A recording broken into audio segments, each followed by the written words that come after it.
This is National Chess Master All Rats to continue my video series at chess.com on the correspondence team match played between my video lessons group and the team CARPE DIEM. This was played on board 67. Our man is 2-rule AK100 versus Afterglow 666. And they split their games. Our man has a mid 1800 rating versus about a mid 1700 rating for the other side. Anyway, let's have a look. Here's the first move, e4. Okay, we got Sicilian defense. White's playing a closed system, and it's similar in some respects to either Grand Prix or Rossolimo's Sicilian. Black plays to control occupy d4. I wouldn't say control d4. He's already controlling it, and gains a tempo on the light squared bishop. And a lot of times when White plays this bishop out here, he's prepared to just trade it off. So it's okay to leave it there, which is what he does. And this game actually followed theory for a while, so I'm impressed. The players were both looking up the moves, or maybe one was getting lucky, but they're analyzing, or they're picking moves that have been played that will lead to a safe and solid position. And you know, pretty much the game's going to stay even until White makes an error, as we will see. Now, this was still booked, but I don't like that move. What's the hurry? This immediately surrenders the d5 and f5 squares for black. The pawn is no longer controlling them. So myself, I don't like it. I mean, black can probably do well with h5 right here and then sink a knight in on f5, even if he moves this knight over. Anyway, that's what White played, but you know, the game still stays even, and nobody's really making any mistakes. They're getting developed. They both have to finish developing their queen side. White starts along that path, and black, I guess, decides to fianchetto that bishop. He figures it's got more power on the A8 H1 diagonal, and got to take care of the queen first. And now there's an exchange. Now, this has pluses and minuses for White making this exchange. The minus is that it now gives black the c file, and it does take away d4, but it's now black can't put a piece there anymore, but he's got a pawn in the way. That pawn also interferes with the diagonal of the dark squared bishop of black's. It's pretty much still an even game, and both sides are still getting their pieces out. Now White needs to get his queen developed so his rooks are connected, which he does. And I've been talking about this f5 square for a while. So black goes ahead and occupies it. And now black sets up a battery, pinning the knight down on e4 to some degree. The queen is still covering g2, but this is a safe and solid system to have. And White has to decide if black is also trying to take that pawn on a4. And apparently White decided he was trying to take the pawn because he secured it. And again, both sides are still just about finishing their development. And White plays a move with ambitions of attacking on the king side. So I still think the game is relatively even. I don't think either side has played any mistakes. Maybe not the moves I would have played at some points, like I mentioned that e5 move by White, but this is okay. Let's see how it goes. And if anyone's going to attack the king, I guess it's going to be White. But, black still has potential counterplay. This knight and queen just may not be able to be as frisky as they want, simply because of the pressure on g2. And now black relieves some of that pressure on g2. And here comes the queen into the action. And I kind of disagree with this move simply because it's weakening the black pawn structure, but at the same time,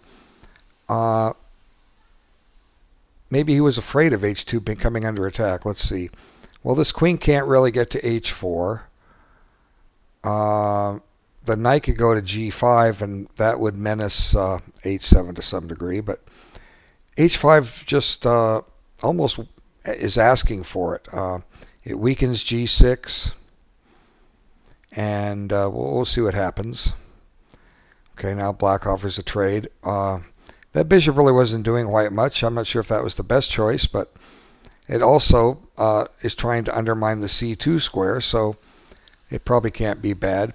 And here, white kind of goes all in, so to speak. Theoretically, he could trade bishops on d5, and, well, no, he can't. If he takes on d5, white's going to take back with the pawn, or black's going to take back with the pawn. That pins this knight. So bishop d5 is not a bad move at all. Let's see.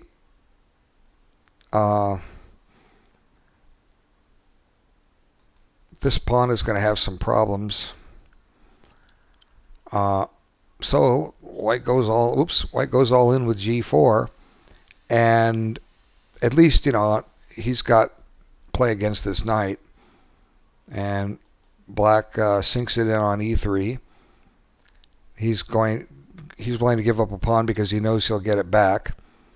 And here, white continues to attack. He's ignoring anything black's trying to do, and he's just trying to attack himself. And black in turn does the same thing. Kind of a risky strategy, but it worked out. I'm under the assumption that black took his time and analyzed. Don't get me wrong. Not everybody plays blitz chess and correspondence chess. Some will actually sit and analyze, and it looked like both were doing it. White just didn't calculate well enough at a certain point, which we will see. And it's going through this stage right here. White is willingly giving up a piece here. With these last couple moves. See, black has undermined the defender of the bishop on c2. So, in order not to lose a piece, white would need to take here, and I suppose black takes back, and maybe now go in for hg. And looks like the black king side is getting a little shredded here. Black has the two bishops, but they're not really doing him much. I don't know. This looks potentially possible for white, but his queen side pawns are weak, and as a result of this attack, that actually happened in something similar, black was able to bank some material and hold on to it. Let's back it up and see what he actually did do. As I said, he took on this square right now, and then black took the bait, grabbed the bishop on b3. Now black's a piece ahead, and it's up to white to prove that his attack is worth it. So he brings the queen back in, and black sends his king running for the hills, and pins that knight. Now the queen comes over to help out, and now white's menacing f7. So how much of this was all analyzed out by the players? Apparently, white had to be willing to give up a piece, but maybe this was the type of position that required a couple hours to verify if he could do it or not. And I can't spend a couple hours on this, but black starts finding defenses here. And even though he could bring the knight back, it doesn't really improve his position, because when the queen checks, the king just runs back to f8, and then the queen is blocking the knight from getting to h7. So if white's trying to draw by repetition, his pieces are getting in their way. But offering a queen trade just seemed to help black, because white's a piece down. White needs a mating attack, or to find a combination somehow to win back his piece. And he doesn't have a whole lot of assets, but at least what he has is kind of helping. His rook and knight are active. His bishop white's bishop is supporting the pawn on g5. The white rook on c1 is keeping an eye on the knight on c2, which is tying the bishop on b3 down. But I don't think white had enough here, and black starts finding resources. And this move just loses a tempo. He certainly should have anticipated e5 coming. Now he goes back. And this is one of those positions I talk about where one side's, when you move a piece and bring it back. Let me show you.